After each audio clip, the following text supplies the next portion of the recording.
Perfect. I think I'll just get started. If anyone else joins, yeah, let them join. Okay. Yeah. So this is Profit First for Personal Finance. I don't know if any of you guys in the room are familiar with the concept of profit first. I'll kind of cover some of the basics, just kind of bring you up to speed. Yeah, most people watching this will know who I am. So I'm Stephen Edwards. I run CTA Accountants. We're an accounting firm with over a dozen team members, looking after sort of small businesses, individuals, and we focus on helping people sort of grow their business and take away some of the pain and the stress away from the back office. But in recent years, specifically the last 2 or 3 years, we've put a lot of our focus and our energy on profit first, because it's a way of kind of helping people manage their business in a more sustainable way, kind of increasing their margins and also managing their cash with less stress. And that's why the Profit First Club is here. It's where it was born. So we've been going since October. We do have a Notion page. I will send some links to everybody on the database following this session, and you can access previous webinars. There's some nice little resources. There's the first 5 chapters of Profit First and some kind of useful tips on there as well. And quite simply, apart from sharing all of the content, we just go live once a month. We do recordings, as building a nice sort of library of resources for people. So just a bit of a recap on what Profit First is, because I am guilty of kind of assuming everybody knows what it is, because it's one of our passions at CTA nowadays. But it's based off a famous book by Mike Michalowicz. He's in America. It's a bestseller, so thousands across the world now. And really the kind of summary of it is that, you know, turnover is vanity, profit is sanity for most business owners. Obviously, there's some exceptions with people trying to scale a business for exit and all those sort of things. But for most businesses, and it's mainly around businesses, but we are adopting it to personal finance today. So we'll get into that. But for most businesses, they focus on their turnover. And as long as that's growing, they think all their problems are going to go away. But there's multi-million-pound businesses that make a loss and they struggle with their cash. So it doesn't necessarily solve all your problems, but particularly for smaller businesses, if we can reverse engineer so that instead of sales minus expenses equals profit, what we want to do is say sales minus the profit we should be earning in our business, as a business owner or as an entity that's sustainable and profitable, gives us what we've got left to afford essentially for our expenses. So it goes against traditional accounting rules saying profit is last. We're saying profit is first. So, you know, what comes first does matter. You know, people don't say I'm going to put my health last, you know, I'm going to put my family last. And it's kind of the same with profitability. There's a lot of human psychology in Profit First. The main thing it's based on is Parkinson's Law. So there's a few bullet points there that talks about time. I'm sure everybody watching this on the recording, and you guys, Beatrice and Nick here live, that you've been in a situation where the lack of time has kind of focused your mind to get something done. You know, when you've got less time, when there's a scarcity around time, we tend to take action. It sharpens our mind. You know, the example that comes to mind is studying exams. You know, a lot of people just do all-nighters, a lot of students, when it gets close to the final exams. And that's kind of human nature. And there's been some studies in Germany, I think maybe Sweden, where they've done less working hours in a week, and they've actually got more work done with less hours in the working week. So there's quite a lot of around this human psychology element. I've got a picture of food there, an all-you-can-eat buffet restaurant. And in my experience, when you've got so much food around you, you tend to eat more because you know it's not going to run out. If you go to a Michelin star restaurant or a finer dining restaurant, you will eat a smaller plate and you will still be satisfied. So we kind of the logic behind this is the demand meets the supply in many ways. So the more that's available, the more we feel we can consume. And if we apply this to money, if we apply it to finances, we apply it to business, it's probably, you know, a lot of people, the more money they earn, the more money they spend because because they've got a bigger supply, so they're going to demand more of the money. They don't adjust, you know, their lifestyle adjusts to suit the new normal of the supply of money they have. So the principle with Profit First is, can we create pots, or can we create smaller plates? Can we, you know, give ourselves the portion size we need to kind of not to survive, but to you know, that satisfies our needs, rather than overindulging and consuming more than what we need. And if we apply it to money, quite simply, if you've got all your money in one place, if you've got all your money in one pot, so, you know, let's pretend, if we apply it to personal finances, let's pretend somebody's got £2,500 a month, you know, available in their bank account. If they see all of that in one space, the chances are you're probably going to spend all of that money if it's all in one account.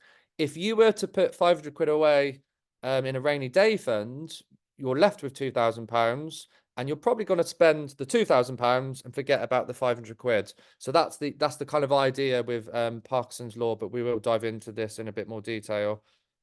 Right, so a lot of people kind of use the profit first system in their personal lives already.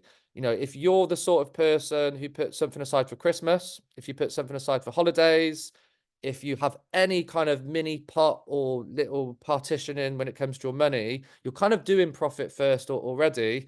I'm just going to put it out to the room. So Nick and Beatrice, I don't know if any of you guys have any sort of pots for your holidays, for your Christmas, or if you do anything like that. No, not Beatrice. Shaking the head from Beatrice. How about you, Nick?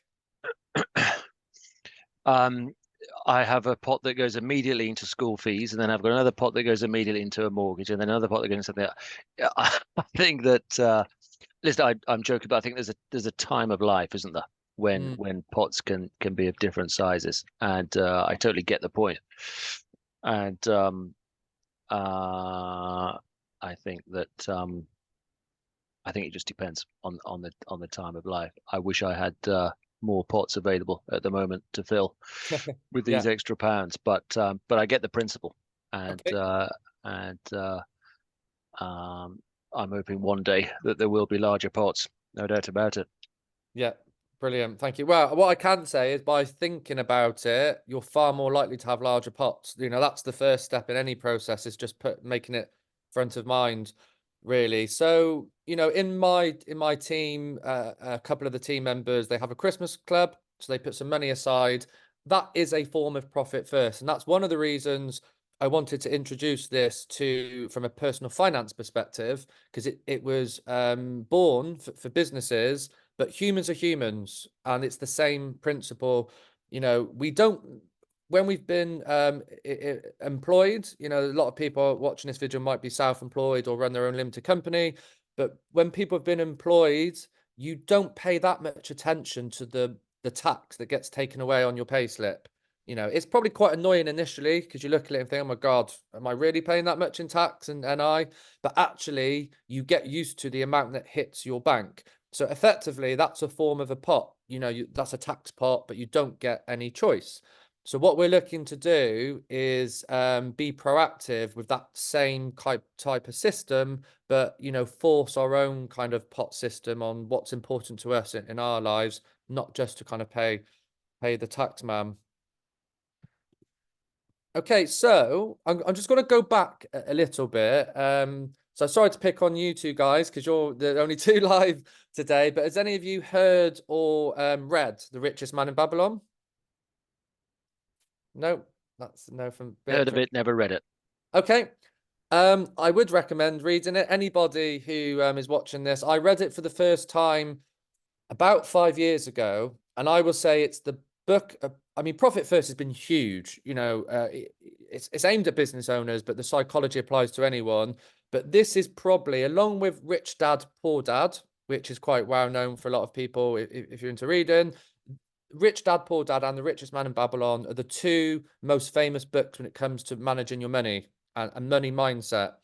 So, you know, I won't spoil the book for you, but the gist of it is that Babylon was a very wealthy place, and there was a guy, let's just call him the richest man in Babylon, and he had most of the wealth in you know, in the area. He had properties, he had all the luxuries you sort of needed. And there were people similar ages that kind of questioned how could he be so rich, and he agreed to get everybody together and explain his system, his logic, how he's built up so much wealth. So everybody showed up in the evening, and he kind of pointed everybody out, and there was some really you know, what's the word, credible people in terms of their professions, kind of you know, architects, tradesmen, jewelry makers, all these sort of wow established people, but they didn't really have much wealth. And he said, look at you, you've all got the finest clothes, you know, you spend all your money furnishing your houses, you do all these luxuries in terms of your time, you don't go short. But he said your purses are empty, you know, there's no money in your purses. And he said, what's happening is you're paying everybody else. You're paying, you know, if we apply this to modern day principles, you're paying the electricity supplier, the gas supplier, you're paying your gym membership, you know, you're paying your mortgage. Obviously, there's an element that we haven't got any choice. You're paying your mortgage. You know, you're probably going out for meals out and paying people that own the restaurant. You're paying all these people, and you're not really left with anything at the end. So basically, you're not keeping any of your money.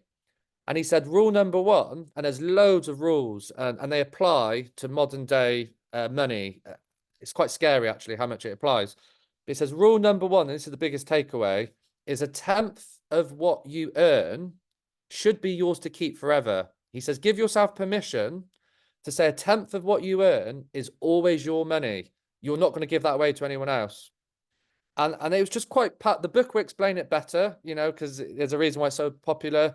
But it's just quite a powerful. Basically, there's nothing new there. It's saying you should save. Yeah, you should save 10%.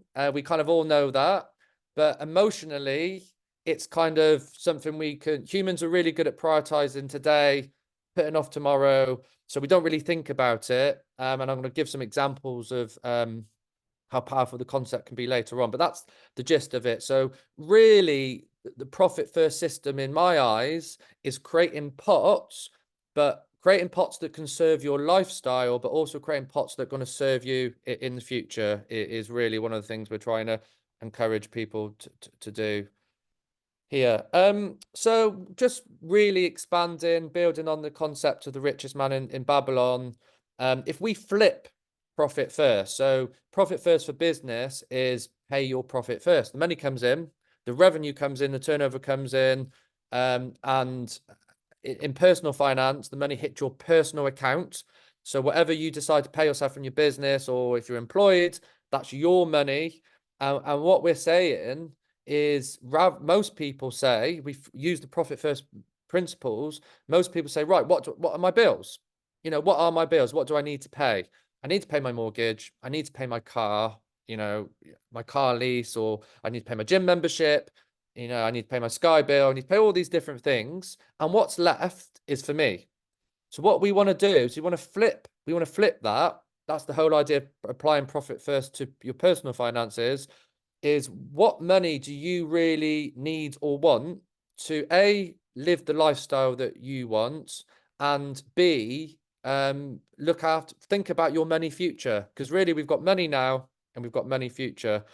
So what we want to do is we want to make sure, first and foremost, can we move towards this 10% of what you earn is yours to keep? So what we would encourage, and I don't, you know, say to people you should just put 10% away straight away if you're not used to doing that. That's definitely not the approach I would say. But can we move closer towards that principle of actually, this money is mine to keep forever. I'm not just going to spend it on, you know, stuff I have to. I'm going to put that aside for my future. And that's what we want to encourage with pay yourself first, pay your mortgage last. And so, you know, money for the future would be first and foremost. But then, you know, what do you want to do? Is, I've come across something called your terms. So your terms is really, what do you want out of your life in terms of, so it's an acronym, the time you want to put in. So how many hours do you want to work in, to earn the income you want? Do you want to not work Fridays? Do you want to work 5 hours a day, 50 hours a week? So many months a year. So what time do you want to put in? That's the T in terms. The E stands for the energy. What's the energy you want to commit to the work and week to week, month to month. R is the resources. What resources? So a lot of this applies to business owners, but you can kind of think about it from your personal finances as well. M stands for the money, and S stands for the sanity. And really, with your terms, you should end up with a number of how many hours I want to work, and how much money do I need to live my life on my terms. And it's quite handy, Nick, that you're here because you're in the luxury holiday market.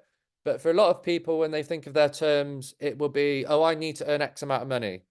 But actually, what we want to do is we want to reverse engineer, why do we need that amount of money? So what I would encourage people to do, and actually I might put a template together because we have got this, is your ideal lifestyle tracker. And really what you want to do is list out what you need to live your ideal lifestyle. What do you need to pay per annum or per month for the ideal house? So what do you need to pay for your mortgage? What do you need to pay for, the disposable income you need if you want weekends away, meals out so many times a month, or whatever it means to you? How many holidays do you want? I was going to go back to, which is quite a big thing for a lot of people. And holiday doesn't necessarily need to be a luxury holiday. It could be, a week away from your house.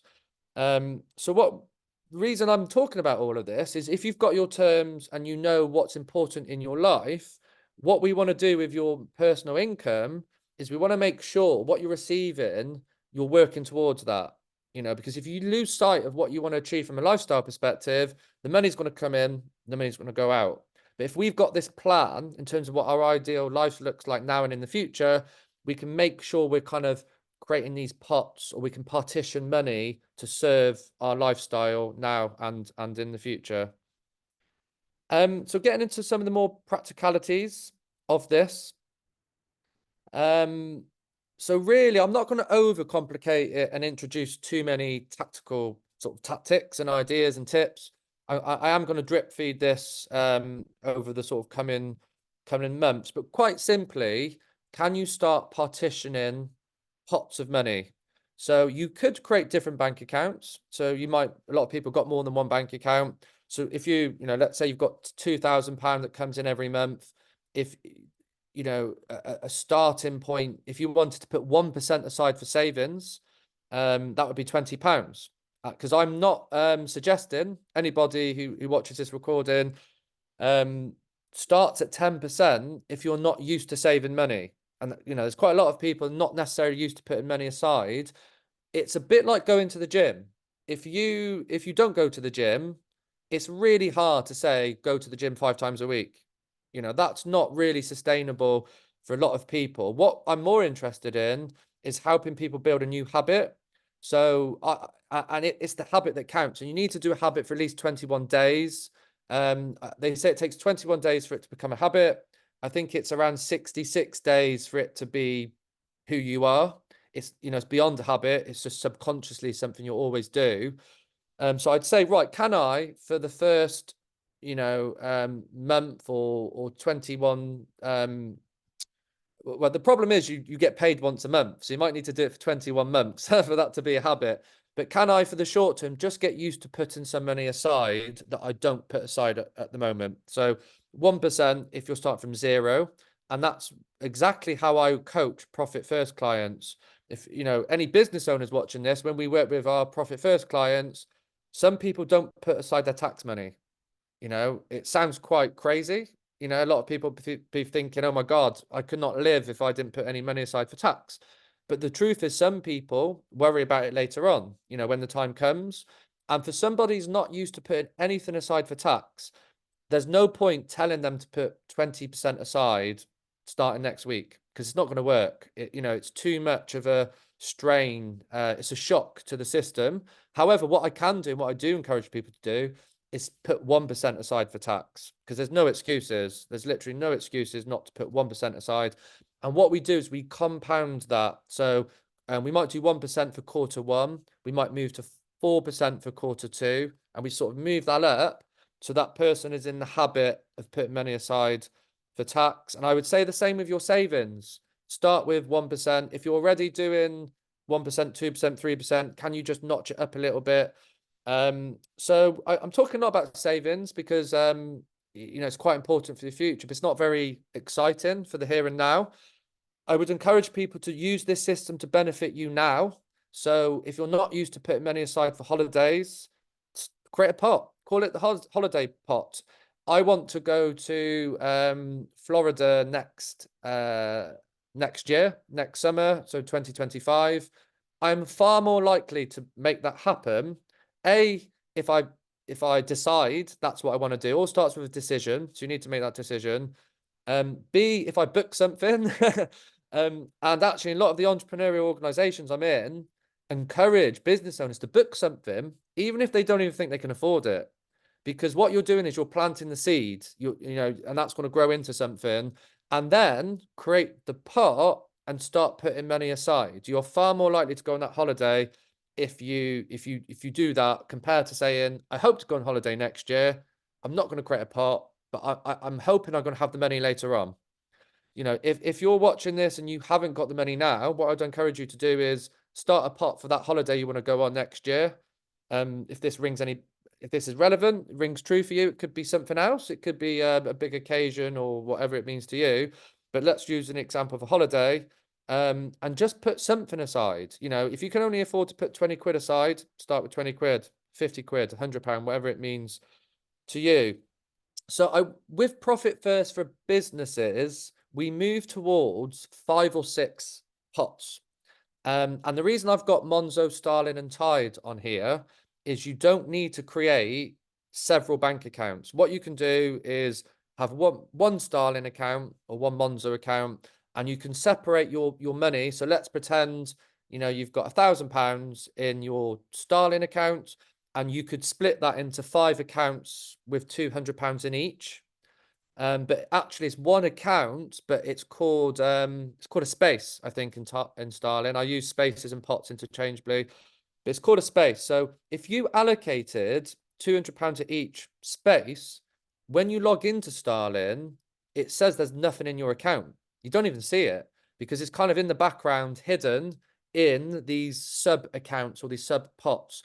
So what I'd encourage people to do if they want to kind of practice this system with what works in your life is to, if you haven't already, get a Starling account, a Monzo account, a Tide are the 3 main ones I seem to come across.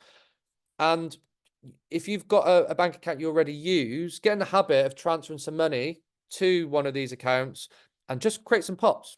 I'm not even going to tell you what pots to create. I can suggest, one that's quite uniform for a lot of people is maybe some kind of savings and maybe a holiday.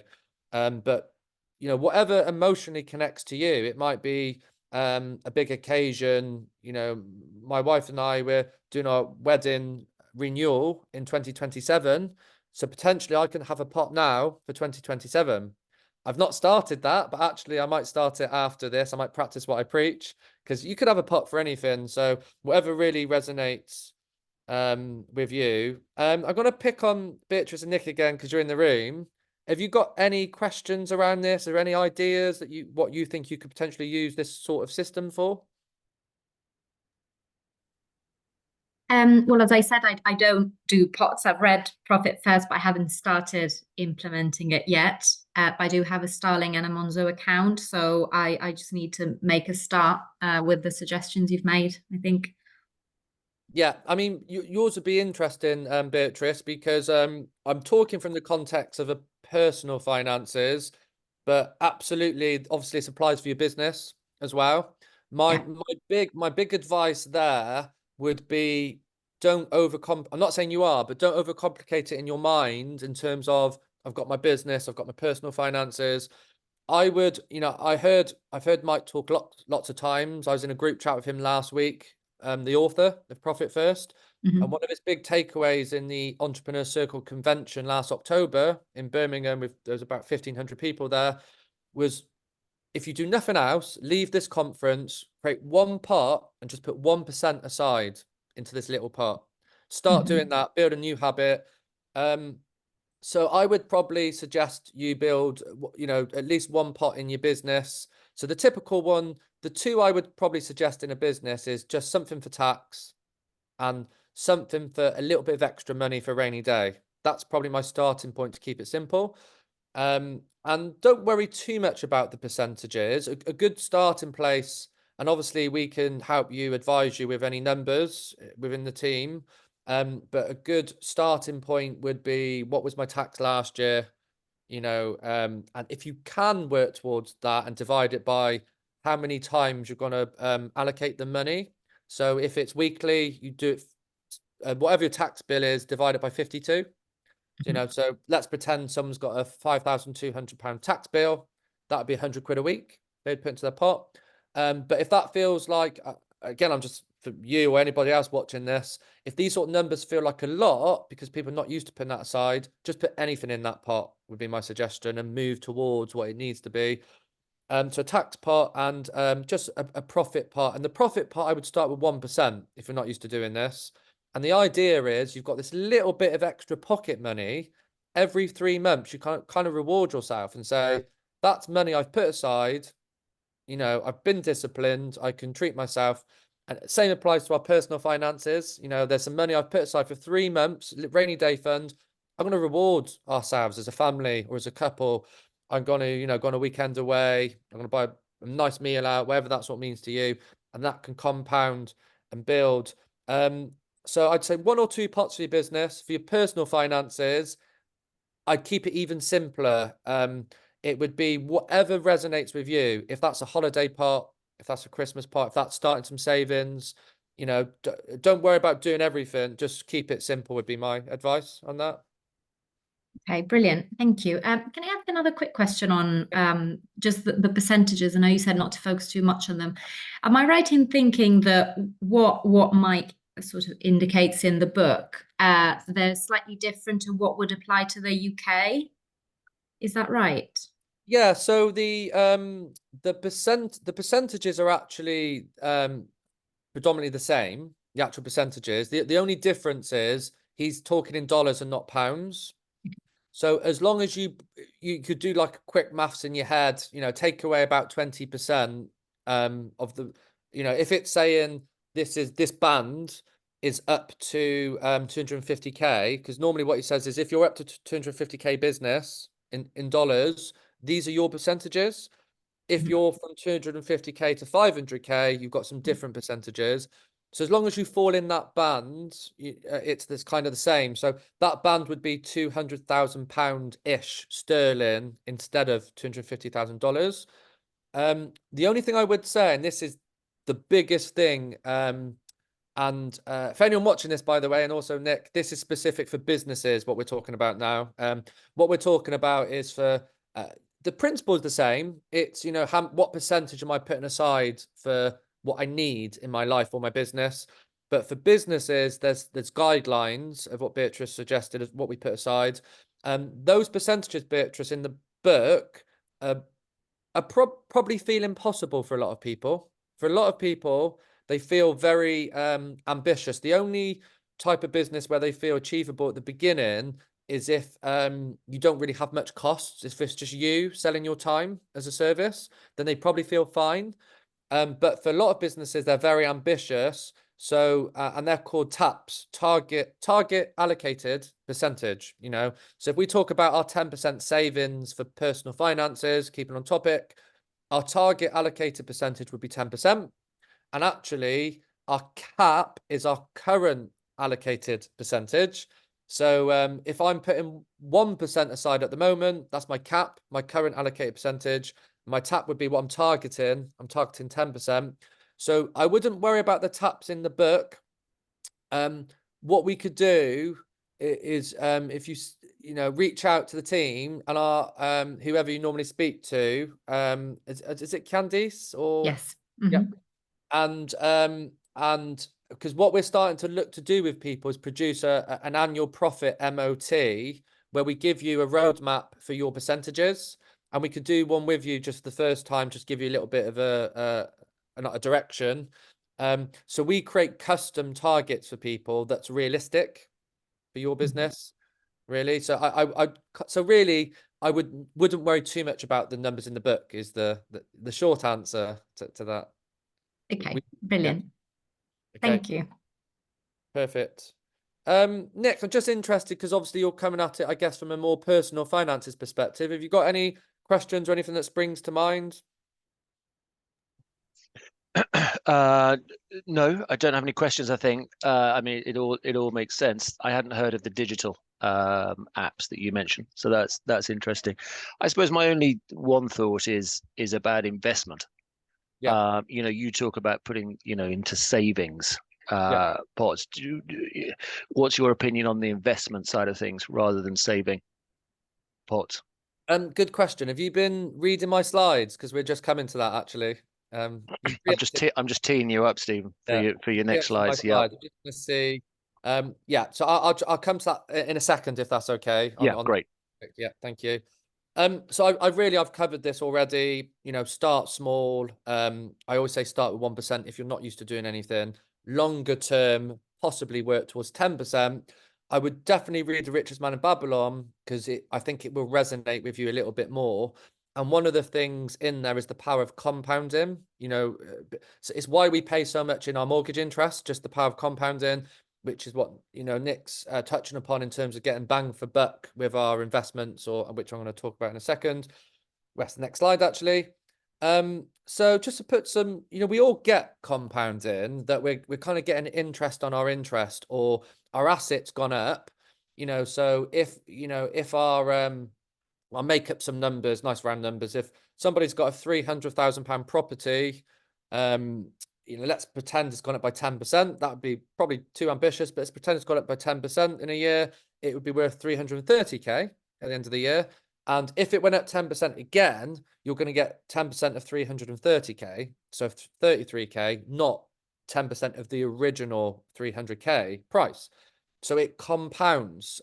So basically you're earning money on the interest and the growth that you're making. And there's some other books I would, the richest Man in Babylon talks about this, and the terminology it uses is that your money basically works for you.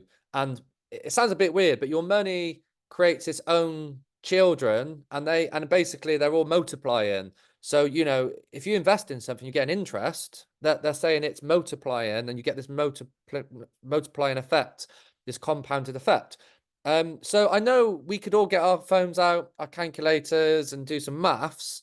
But if you were to put £100 a month aside, that's £1,200 a year for 25 years, that's 30k in terms of the exact amount you're putting aside, you know, in that amount of time. Any quick guesses? I've only got two people in the room.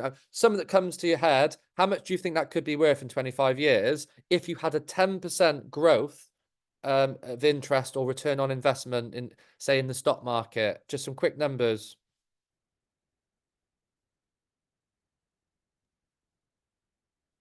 $150. Okay. Any guess, Beatrice? What would come to your mind? It's just like a natural instinct. 30k. So you physically, you know, put 30k aside. I was going to say 100. Okay. So that is really interesting, because if we take your average, we're absolutely spot on. So there was what's his name? I forgot his name now. Darren Brown.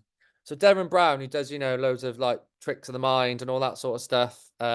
He done a show once where he had 30 people, and there was what looked like hundreds or thousands of sweets in jars, and he got about 30 people to guess how many sweets were in the jars, and they all took a guess, completely different numbers. He averaged the guesses, and it come to exactly the right amount of sweets in the jar.